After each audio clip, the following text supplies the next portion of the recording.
2, 1, go. Hello, and welcome for joining us for the Countless Benefits of Mentoring.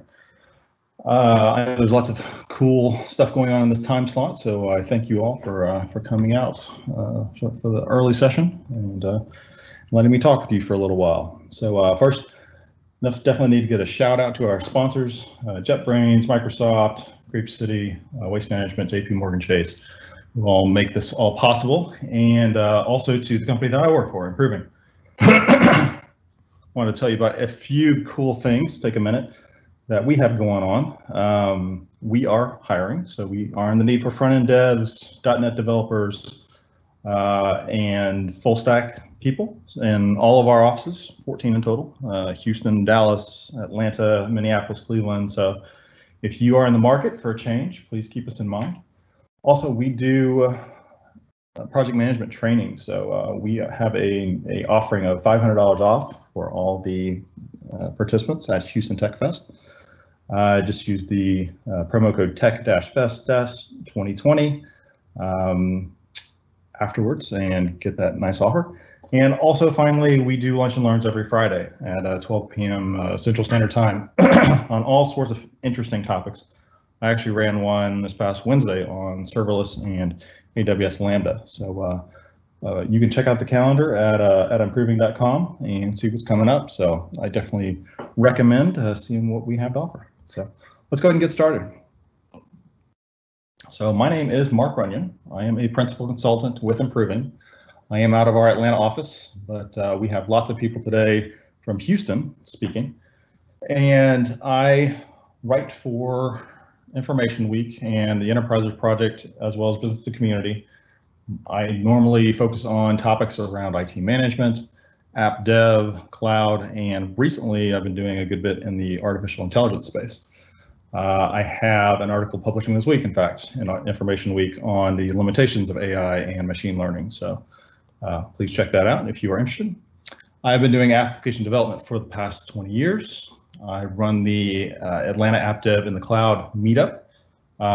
We have a very cool speaker coming in October 1st, going to look at Azure Cognitive Services, basically taking AI and infusing it into your applications. So I've added a link to the slide deck. If you're interested, please check that out. And finally, per the topic at hand for today, I am a technical lead on a team of 11. I've been on my client account for 4 years now and with no end in sight. And we also have a really cool program within Improving called Delivery Leadership, which is not necessarily mentoring per se, but has a mentoring component to it. And I worked with 6 individuals through that, as well as a mentor on the other side. And it has been a hugely interesting and, in my mind, successful program that really helped grow our people and, a awesome retention tool and a good thing for the organization as a whole. So some of my thoughts today kind of come from my experiences through that. So to kick us off, what is mentoring? I wanted to include this definition from Wikipedia to show you the limitations of it and why I think it is a bad definition. So let's read it real quick. Mentoring is a relationship in which a more experienced and more knowledgeable person helps guide a less experienced or less knowledgeable person. It is a learning and development partnership between someone with vast experience and someone who wants to learn. So that's great, but it only really captures one side of the equation. My daughter's favorite book when she was a child was the Giving Tree, and it acts like that concept of the mentor is giving and getting nothing in return, and is definitely the furthest from the truth.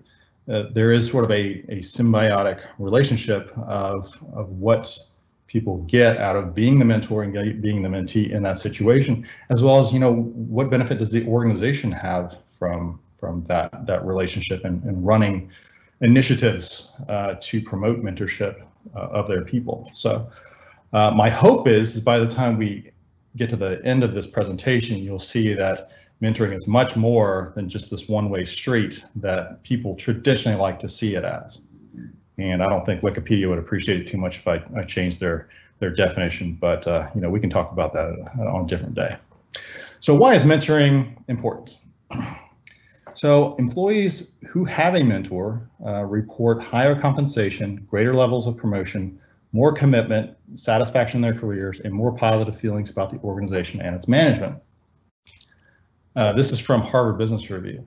I mean, I don't know about you, but that's kind of the whole ball of wax. I mean, that's your career satisfaction, your career fulfillment, you know, how you feel valued as a person within your team, within your job. It hits on basically all the key points that we really strive for to bring for our people.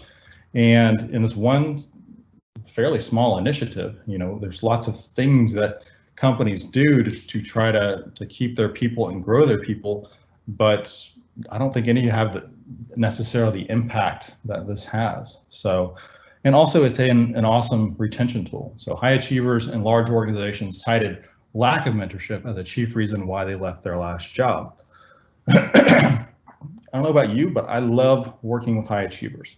They are kind of the glue that keeps everything together. They make everyone around them better.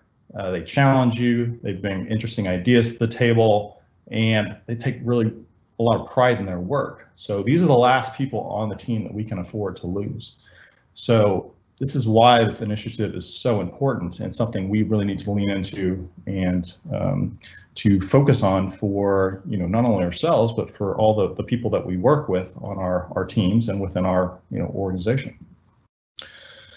So I mentioned we have 3 areas where the benefits lie. So, you know, just to kind of give you a quick agenda, we're going to look at the benefits to the mentor, the mentee, as well as the organization. What you would do if you don't have mentorship as a initiative within your organization, how you go about this on your own, as well as maybe how you would start one if you're interested in you know, kicking one off for your company.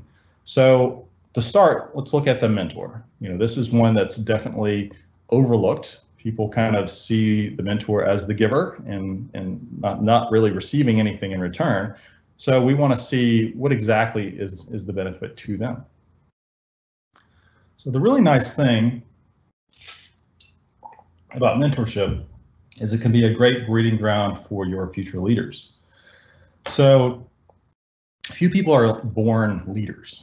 People have leadership qualities, but they have to be nurtured and they have to be grown.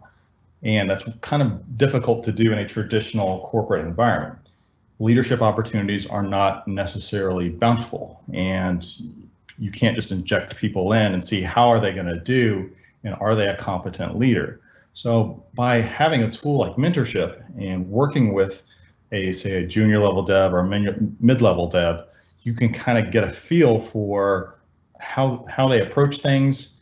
You can work with them to make them better as a leader and really grow that skill in a way that would be hard to do otherwise.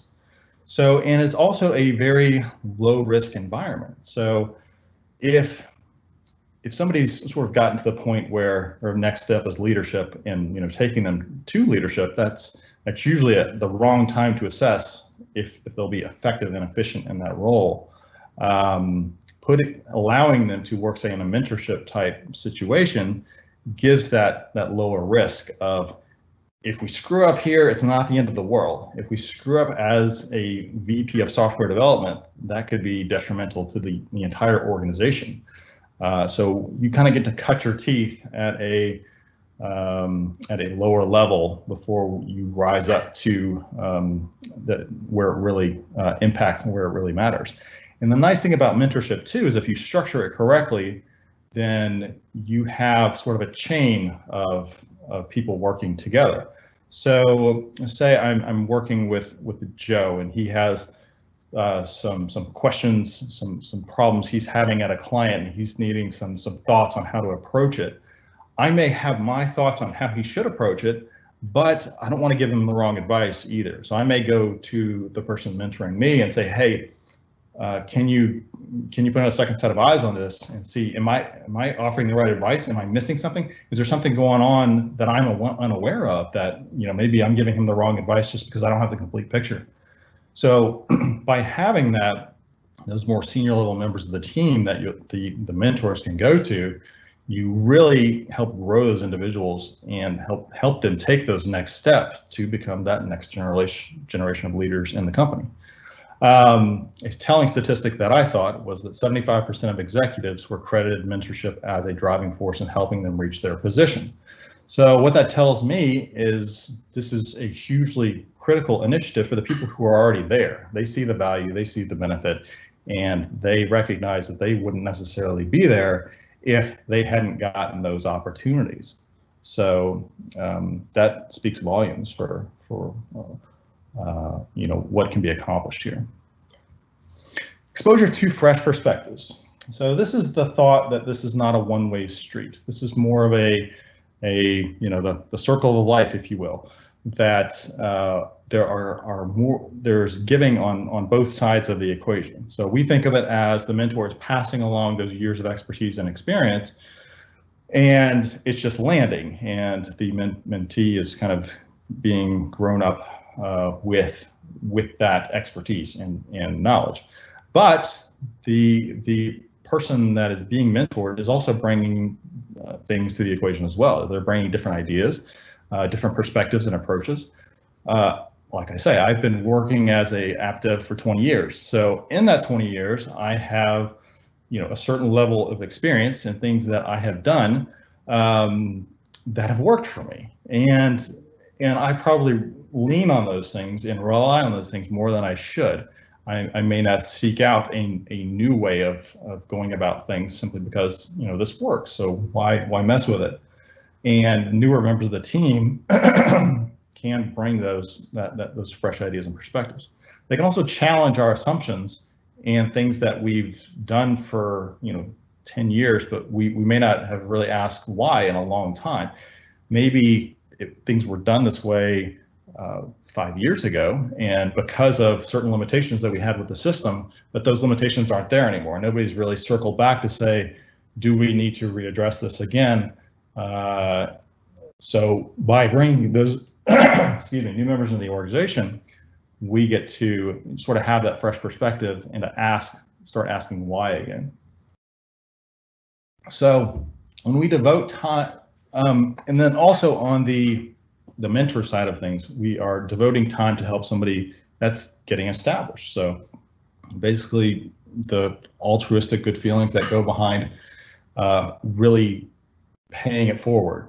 So people have helped us to get to this certain place in our career. So we are helping others to do the same. So just kind of paying it back.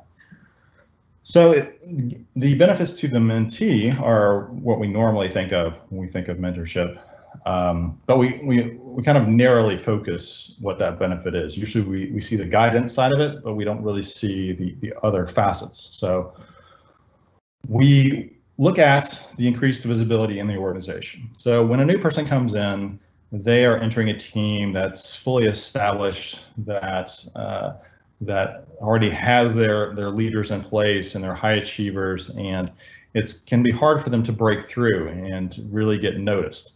So what a mentor can do is serve as their advocate and their sort of their cheerleader to bring those accomplishments to light and to show higher level leadership that this person is doing some great things, and we really need to shed light on it and recognize them for what the great things that they are doing. So lots of times in a non-mentorship environment, people are doing great things, but you know, within a team environment, you could have them misattributed to somebody else. You could have stuff just not even get on people's radar, and it's frustrating for people that are doing great work, but it's never getting recognized. And the problem with that is if I feel diminished and I feel unappreciated, then I'm probably not going to go the extra mile next time when that opportunity presents itself. And that's a problem. That's a problem for our team, that's a problem for our organization. So by having that mentor and having that advocate, we help solve that issue and help make sure that great things are getting recognized. And the further problem here is when those things aren't getting highlighted, then that person just becomes another cog in the machine. And obviously that's not what we want to happen. We want to make sure everybody feels valued and their contribution is appreciated. Because if we don't, then that's a recipe for people being unhappy in their job, people starting to look for other opportunities, and for this whole cycle to start again. So we want to keep the great people that we have, and we want to foster them, and we want to do great things for them. Providing guidance. This is traditionally what is thought of as mentoring, this one single slide. So hopefully you will see that it goes way beyond just this one thing. But guidance is perspective. So again, somebody who's been working in the industry for a long time, who has had their stumbles, has met their roadblocks, and has successfully, weathered on and gotten to that next step. There's a lot of, wisdom that can come with that and help somebody they're mentoring and not have to go through all those struggles and take those hits and those bruises. So, and it doesn't have to be monumental things like career advancement topics. Obviously, those will be part of the things discussed, but it can just be day to day of, I'm really struggling with my coworker on this. He doesn't want to hear me about my solution that I really believe in. How can I frame this better so that we can have an actual discussion about it, instead of him just kind of like shutting me down and saying, no, we're going with my solution. So it's basically anything that comes up is really not too small. It's how can I be better at what I'm doing, and how can I be a leader of my own success, really. So a mentor provides us that soundboard, that second set of eyes that can be really helpful and help you see that stuff that may just be hiding from view off to the side. And finally, for the mentee, when you're coming into a new team, I kind of equate it as that first day of high school, coming into the lunchroom and not knowing anybody. That was my situation. I got rezoned and we were transferred over to a new high school. So that is an awful feeling to have, of, not knowing the landscape and who to sit with or whatever else, and it's just awkward, and as high school tends to be in general. So we don't want that for our new people. We want for them to come in and freely be absorbed into the team, and to get along with everybody, as everybody else has. The challenge is you have people that have worked together for a year or 5 years, and they've made those bonds. They've been through into the trenches together and survived to tell the tale. And the new person coming in is kind of on the outside looking in. So we need to make sure that they get integrated into the mix and they feel a part of everything. So the mentor can serve as an anchor, making those introductions and saying, okay, you really love to play paintball after work, and Fred over here, he's a huge paintball enthusiast as well. You guys may have played against each other before. So making those introductions and trying to find those commonalities that you can easily introduce somebody to the group and not have it be an outsider kind of thing. Because really, we want our people to take root and to succeed, and we want to do it as quickly as possible. That helps out our productivity from a team perspective, and really allows them to grow and to flourish.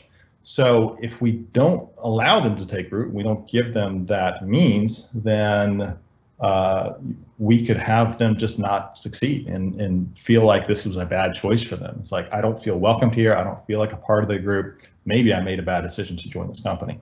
And obviously that's what we want to steer clear of. Also, from just an idea of knowledge transfer and reinforcing our cultural norms. Those can be, especially on the cultural norm side, those can be kind of an unsaid thing of, you just kind of have to pick it up as you go along. and having that shepherd to kind of say, here's how we do things, and here's our acceptable best practices is beneficial over just saying, well, I hope you get it as you go along, because we can stem off a lot of problems that might happen in the future if we properly kind of run people through, here's what to expect, and here's what's going on, and here's what makes our organization different. So we've talked a lot about the organization and what role mentorship plays in it, and it's definitely something that the organization should play up, as this is a benefit that we offer that not a whole lot of other companies do. So it offers us increased employee retention. So 68% of millennials stayed at a company over 4 years who had a mentor. So millennials tend to be known as job hoppers. So that is a pretty telling statistic, as well as the one that says that 62% of employees who had 1 to 5 work friends were more likely to reject a job offer, and that number rose to 70% for 6 or more. So again, this idea of making somebody part of the team and integrating them and really creating those bonds from day one is hugely essential to make sure that we are keeping our best people and that we are putting everybody off on the right foot. And so as an organization, if you think about the costs that come down to recruiting new people and onboarding them and everything else, I mean, we're spending probably tens of thousands of dollars for every new person that we bring on. So it definitely behooves us to make sure that the people we bring on are brought on right, and that we're not setting people up for failure off the bat. And so it can aid in talent acquisition. So I'm sure you've seen job ads out there where they advertise about, here's our 401k and we offer health benefits, and that's all the pretty standard stuff. I don't know that I've ever seen a job ad out there that says we offer mentorship, we value your career development. And the good way to think about it is it's not only fostering your career development at that company. It could be, well, you have grown and maybe you decide to go someplace else, but we want to make sure that while you're here, we've done everything that we can do to make sure you're happy here and that you have those opportunities, and we've given you the room to grow. 54% of workers don't have a mentor. So I'm sure you're thinking to yourself, we've now tailored this 22 minutes into this presentation around this one idea of the organization serving as the mentorship opportunity. We haven't addressed the other 46%. We're going to get to that in the next slide. But that represents a huge opportunity for organizations out there to say, hey, we do care about our people. We want to see them succeed. We want to grow them professionally. So having this program can help us stand out from other organizations out there who don't care as much. 76% of workers viewed having a mentor as important to their overall success. So this isn't just a fleeting thing that, well, just a small portion of our workers really want a mentor. More often than not, people see the value in it and they want to become a part of a key relationship, within their professional life. So to the HR professionals out there, I say, shout it from the rooftops that this is something that you offer your people, and that you're showing new people that career development is really important to us, and we want to see you become everything you can become at our company. That really stands out from the crowd of all the other places that I'm applying for jobs. So again, we've now discussed how a mentorship opportunity within our organization works, the benefits from kind of each side of it. But for a lot of organizations, it's just not there. To that end, if you are looking to excel into leadership someday, I might take this to your senior team member and say, hey, I heard this awesome presentation at Houston Techfest over the weekend on mentorship. Do we think we might want to do something like that at our organization? I think there might be a lot of value there. So it could be a nice little catalyst to making some change within your organization. But I know how things go, and it might not happen, but worth bringing up, nothing else. So if you don't have a built-in structure within your organization, you know, how do you go outside the organization and find one on your own? Because really it is now up to you to make that relationship and make it work.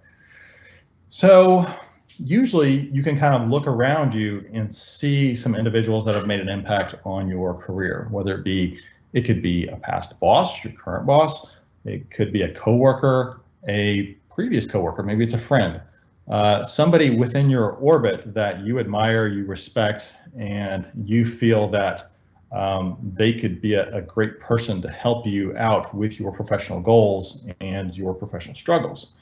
So realistically, you need to find what path these individuals have been on. So I'd like to look at it as like, you know, where's my path? What am I trying to accomplish in the next 5, 10, 15 years?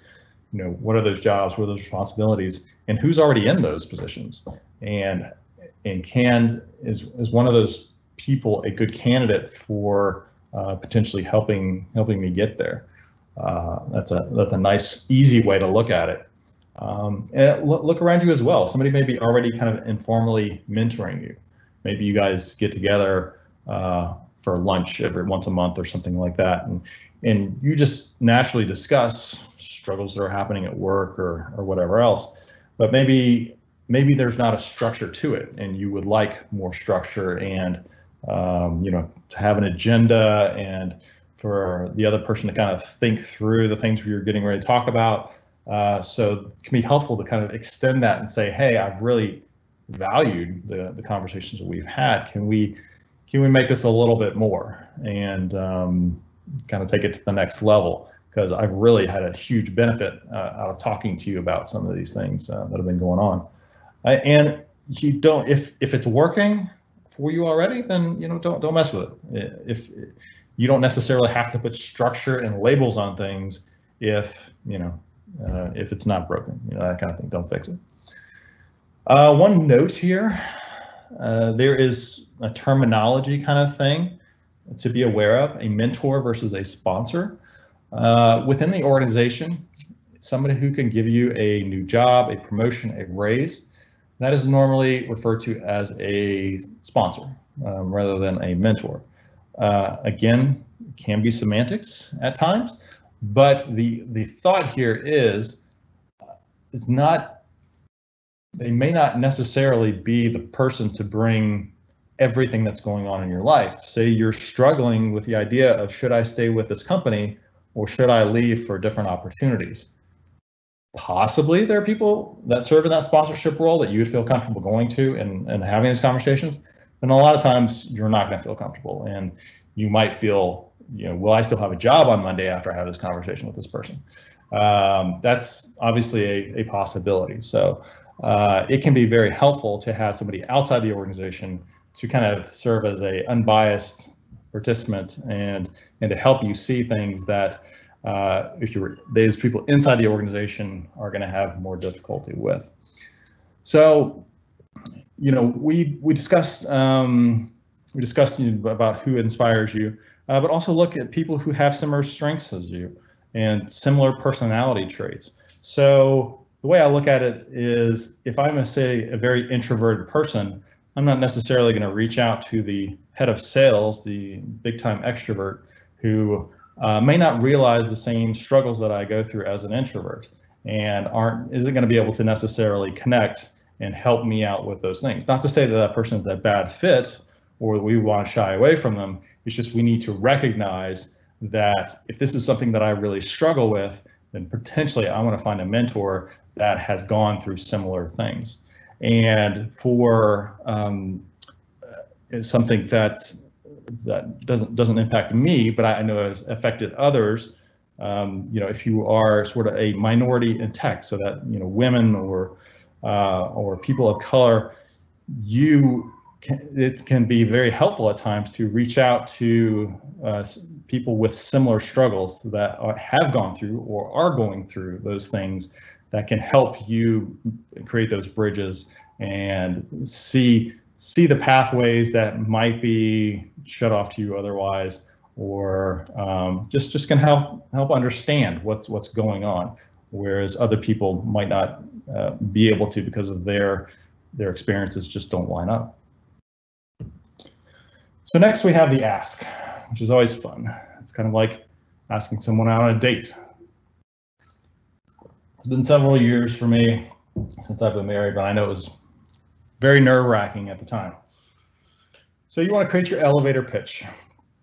And here we are creating the expectation of what we are trying to get out of this mentorship opportunity. So we are bringing to the table, here's the commitment that's going to be involved. Here's what I expect from you, and here's what I'm willing to put into the relationship. You're really setting that foundation, that groundwork to hand to the other person to say, are you in for this? Is this something you can kind of put yourself into and be involved with and help me find success with? And that goes beyond just those things, but also maybe an overlooked side of things is setting the cadence of how often are we going to meet. So if you go into it without setting that and somebody agrees and says, yeah, that sounds great, and they're thinking in the back of their mind, okay, we're going to meet once a month, and this isn't going to be a huge burden on me, and you start contacting them every week, by week 2 or week 3, they're going to be like, what the heck did I sign up for? This is not working, and I don't want any part of this. We definitely never want to get in that type of situation where we've taken a really valuable connection that we have professionally and basically pushed it away. So we definitely want to make sure that is set. I would suggest having an informal meeting with the person or persons, maybe it's a small group that you're kind of considering, and walking through some of the conversations that you would have with them in a mentorship meeting. Maybe it's a lunch or something like that. The idea here is just to see how they respond, to see how they interact with you. Because if they're kind of steering the conversation away from professional topics and just want to have a social hour and that kind of thing, maybe it's not the right fit. Not everybody is a born mentor or necessarily wants to have that responsibility. So you can tell a lot from a person just by having a lunch where maybe you have an agenda and they don't, but you're just trying to assess, okay, is this a good match? Because if you make the ask and find out later that it's not a good fit, and that gets awkward. That it's like, well, this isn't doing anything for me, so what do I do with this thing now? It's sticky. When you're talking to somebody that you're considering, tell them why you pick them. What is it about them that you admire? That why do you feel that they would be a good mentor? And flattery is always welcome. I will tell you. Just really try to tap into this is why I picked you, basically. When you're meeting, look to set an agenda. So here are the 3 or 4 points that I would like to discuss when we get together. Email them ahead of time to let them know that these are the things we're going to talk about, or I would like to talk about, so they can kind of start mulling them over in their head and come to the table with some ideas. Nothing worse, I can tell you personally, than getting hit with some stuff like in the middle when I wasn't expecting it, and then not really having anything to respond, or just kind of off the cuff, giving advice that's not necessarily where I want to land it. So what always happens to me is, 30, 45 minutes later, it's like, oh, that's where I should have gone with this. That makes sense. So by helping prepare them for what you want to talk about, it can really make the meeting more productive and really give them an opportunity to help you. Finally, this is not an obligation. People don't have to do this. You may run into a situation where you've all been there. I mean, you may just be swamped right now with work, personally, what have you. The idea of bringing on and taking on something new is just unfathomable to you. I can't add anything else to my plate. yeah, so people respectfully decline, that's okay. It's not the end of the world, and we need to respect that decision and thank them for their consideration, but leave that door open for, say, a future opportunity, because maybe 6 months or a year down the line, their situation changes and they come back to you and says, hey, you hit me at a really bad time 6 months ago, but now I would love to help you out and see what we could do with this, and have that opportunity, out there in the future. So always keep that in mind. So now that we've kind of established our mentor or mentee, and I really suggest you see this as the two-way street that is intended before we kind of get into what makes a good mentor and a mentee. If you are, say, a mid-level dev, and you don't view yourself as having contributions, you do. Even if you're a junior level dev, find somebody else that you can work with and help them with their journey. So maybe it's somebody just getting started out. You can kind of help them get their feet underneath them and set them up for success. If you're, say, more on the junior level side and you're literally just getting started out, maybe it's working with somebody who wants to get into the technology space, who's just studying and maybe still in school, or wanting to find out what is life like on the other side. It could be even in a non-professional context. Maybe it's volunteering as a big brother, big sister, or something like that.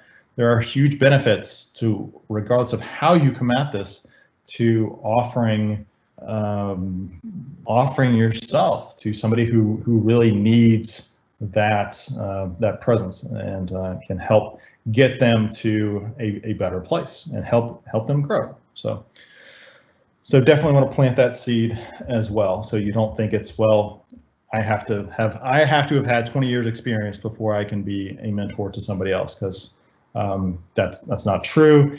And you want to see that you're helping give back as much as you are taking. So when we look at the traits of someone who's being mentored, what is that defined as a good mentee? You're setting goals. So you have your long-term goal that may be a year out or 5 years out, but how do we get to that goal? If you think about a 5-year goal, it can be rather daunting. That seems so far away. How would I even start? What would I even do? So the key is to develop SMART goals. So these are things that are specific, measurable, achievable, realistic, and timely. So by breaking our large goal down into a smaller goal, we can help chip away at it and over time get there. So that once we've had all these nice successes in these smaller goals, we find that, okay, we're ready to take on this larger initiative. So SMART goals being specific. So say this was 3 months ago, and one of our goals was to get better at public speaking. So we've decided we want to speak at the Houston Techfest. So it's a very specific goal. We know the event we are shooting for. It's measurable. Either we did it or we didn't. It's achievable. I can tell you, I submitted 3 talks and they took 2 of them. So probably more than I had bargained for, but it's if you give them a good topic, they will probably take it. It's realistic. I can speak from experience, and it is timely. We have 2 or 3 months to get ready for that goal and make it a reality. So it fits all of our criteria, and it is something that can help us in our path to get better at public speaking. Consistency. We need to make sure that whatever cadence we are setting with our mentor, that it makes sense. So if you're setting a meeting for every Friday at 4 p.m., that may be really bad. I know personally that the weekend starts creeping in earlier and earlier on Friday, and stuff just comes up, whether I want it to or not. So setting a 4 p.m. on a Friday meeting on a standard basis is normally going to lead to me canceling that meeting. Unfortunately, not by choice, but it's just a tough time slot to make. So when you find that you're running into these roadblocks with the person you're working with, try to talk it over with them. Say, clearly we canceled the last 2 meetings. This isn't working. So how is, noon on a Tuesday? Is that better? Does that, the lunch hour usually work better for you? And figure out what makes sense for the both of you. Being open to and constructive feedback, or positive and constructive feedback. So it's your mentor's job to give you a realistic picture of, where your limitations are, as well as what you're doing correctly. Really applauding your accomplishments. So when they're giving you feedback, it can be tough for all of us to hear, somewhat negative stuff about ourselves. But the idea here is it's not coming from it should never be coming from a place of criticism. It should be more of I'm trying to help you, and I see this is getting in your way. So let's see if we can work on this thing and help you get past something that may be hindering your career development or not allowing you to achieve your longer term goals. So again, that's something you kind of have to wrap your mind around and not take these things personally, but view them as a constructive feedback that they are. And it's a little weird to me, but some people find positive feedback have a real difficulty accepting positive feedback. And it's not, I don't know, I've never viewed it as difficult. It's just, thank you for noticing that I'm doing this thing really well, and I appreciate it. That can stop there if you're really uncomfortable with it. Just learning how to take a compliment. I hope it doesn't apply to anyone here, and I hope it goes without saying as well, but this is not a therapy session. We all have stuff going on in our personal lives that make our entire life chaos.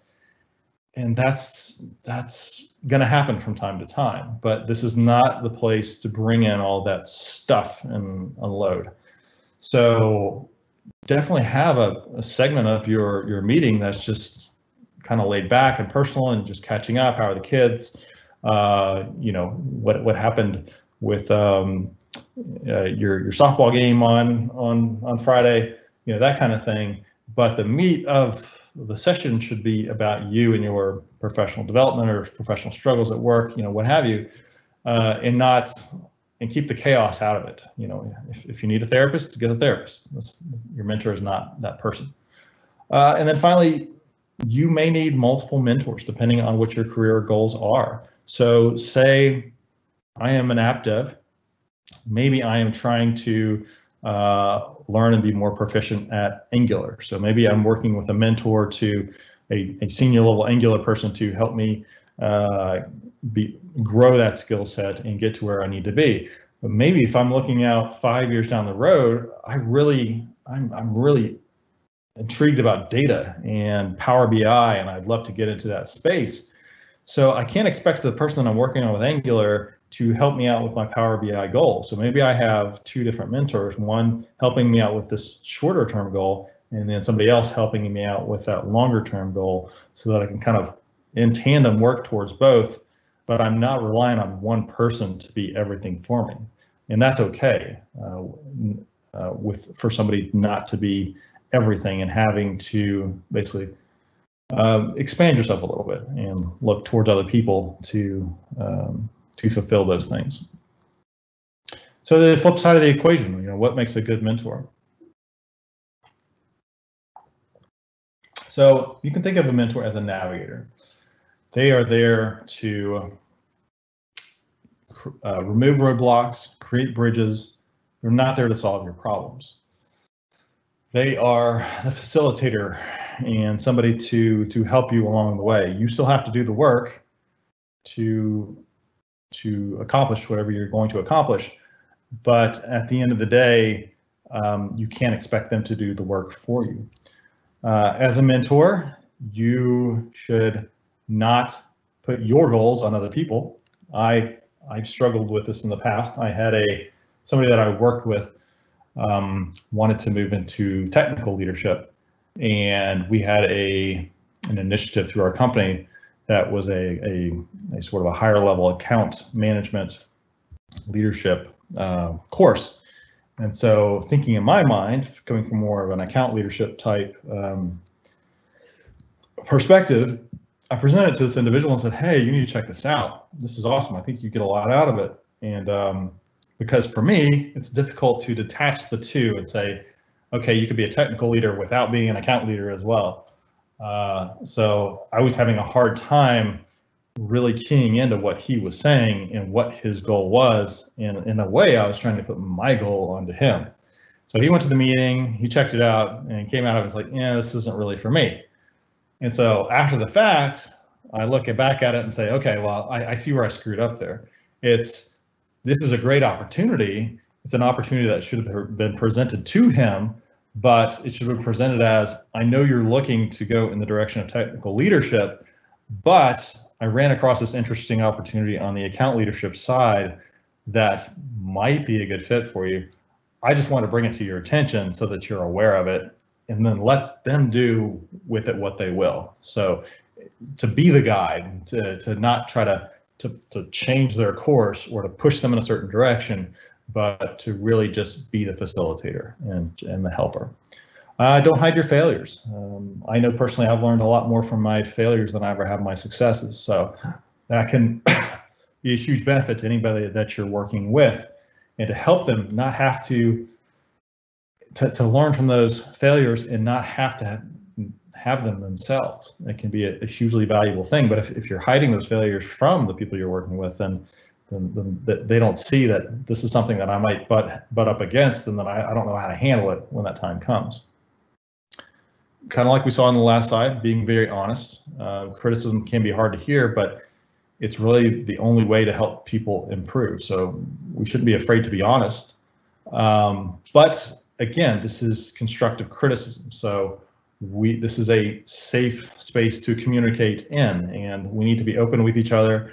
And this is not a you're doing this wrong kind of thing. It's tactful. It's approach. It's put yourself in the other person's shoes. How would you want somebody to talk with you about a problem that they see that you're having? So it's always a good way to kind of look at it. Mentor motivates and inspires. So as a mentor, your goal is to really help somebody reach their highest potential. And that includes getting them out of their comfort zone, because usually you're not going to achieve whatever that next level of that you're trying to get to without pushing outside that comfort zone. And being outside that comfort zone is, by its very nature, is uncomfortable, and people normally don't want to do it. But we have to help them see that this is really important. We need to take on these uncomfortable things to get you to where you want to go. So being the motivator and providing the inspiration helps get them there. Showing up. So if you're anything like me, you probably have you walk into each week with just a calendar cluttered with meetings. And unfortunately, a mentorship meeting might just be another meeting on your calendar that you're like, oh my gosh, I've had 4 meetings today, and I now have this one as well.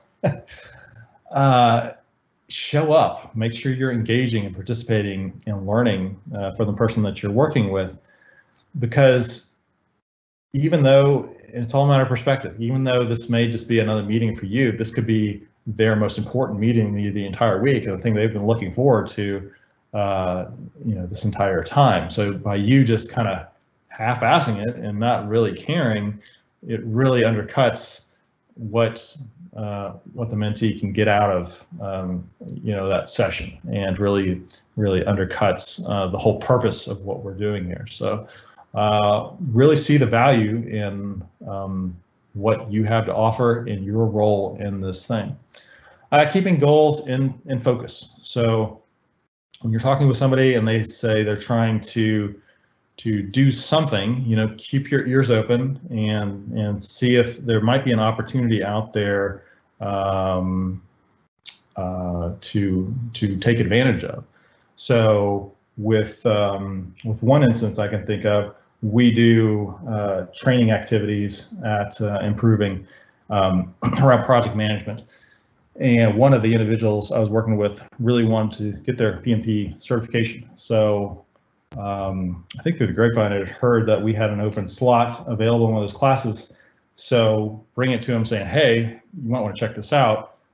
This is definitely fulfills what you're trying to do. If the timing works out, of course, it's free to you. So I definitely do it while the option is available. Excuse me. So just that being, just keeping your ears open and realizing, okay, here are the goals this person's working towards, and then when certain things come into that orbit that I can help with, let's go ahead and present those opportunities and make sure that they're aware of them, so that you can help be that facilitator to whatever that next success is. So our final slide is on how you would start a mentorship program within your own organization if you didn't have one already. So first you have to define the program goals. What are we trying to accomplish with this mentorship initiative? Are we trying to identify and grow our future leaders? Is this just an onboarding program where we're trying to integrate people into the team? Hopefully it's both. That would be ideal. But regardless, whatever path that is going to help you decide, here's how we need to structure the program, and here's how it needs to be built based on those goals. Participants, your mentors should definitely be your dedicated individuals, the believers in what is going on in the organization, and the people who are on that path to future leadership. Not everybody's always interested, and it's not always a great fit for people. I've definitely seen that in our organization, where we certain people drop the ball at certain times. I don't necessarily think requiring people to be mentors is necessarily a healthy thing, but by identifying the proper people, it really can go a long way to making your program a success. And from the other side of things, requiring people to have mentors, I would say making it a soft mandatory, so that everybody has an assigned mentor, but you can kind of opt out. This isn't for me. I work with somebody like that who's very much, I'm happy where I'm at. I want to be a great team member. I have no higher ambitions than where I'm at. I don't want you to bother me with all this extra stuff. I just want to do a good job with what I'm doing. And that's great. That's awesome. We need great team members. They make this entire thing go. But on the flip side of that, people just have needs and have concerns within the organization. So having that connection, this person, in talking with them, they had been working on Web API for the past year, and they were tired of it. They were a full stack developer, and they wanted to do more UI work. So by telling me that, I can now go to our senior level management and say, this guy isn't necessarily happy doing what he's doing. Can we find him some other opportunities within his account, or if he's rolling off to whatever's next for him, and make sure that he's heard, and he doesn't roll off this account and everybody in the organization think, oh my gosh, this guy is our Web API guy, and he just excels at that, so we're just going to keep him on that path, when that's not really a path that he's happy with. So even though he's not interested in having a mentor or being involved in any of this stuff, just having that person to talk to can really help make sure that his concerns are heard, and he doesn't go on to the next project and be like, oh my gosh, they stuck me on another Web API project. I need to go find another job, because if this is how the rest of my career is going to be here, then I don't want any part of it. So with the matchmaking, make sure that there is a voluntary aspect of it, so that if I find somebody that I really want to work with, that can happen. So I met somebody at one of our internal community meetings who was just kind of lighting the world on fire, and I could tell this guy, he was sharp and he had great things ahead of him. And those are the people that I really love to work with. Those future leaders of the organization, help them get to that next place and grow their skills and become what they're just naturally going to become. So I reached out to our program leader and say, hey, can I work with this person? And there's like, no problem. And it's been a great relationship ever since. I mean, from my perspective, I hope that's a mutual feeling. Train your mentors, give them the structure, give them the guidance to know what success looks like, and also help, as we talked about before, help backfill them. Where do they go if they have questions about working with somebody, and helping give them guidance and making sure they're offering the right guidance. And finally, the assessment of, is this pairing a good fit? Do you, we went into it with the best intentions, but it just didn't work out, so maybe we just need to rejigger things and find a new pairing to make this work, and not just throw good money after bad and just say, well, these are the person I set you up with, so be it. So that wraps us up. I have given 3 resources in the slide deck. Slide deck should have posted a few minutes ago, or in a couple minutes over to my Twitter feed, ASP Programmer, if you want to check that out. There's a link here to an article I wrote on the benefits of mentoring, which is really what caused this presentation to come to be, as well as how to find a mentor and things great mentors do. So helpful resources if you want to check them out. So lastly, thank you all again for coming out. I hope you have a great day at Houston Techfest. I will be speaking again at 2:40 Central Time on getting started in conference speaking. So if that's something you're interested in, and it's really more than that. It's also public speaking and just communicating in better in general as well. So I hope that's going to be a pretty cool talk. It'll be the first time I'm giving it. So please come out and check it out. So if you have any questions, let me know.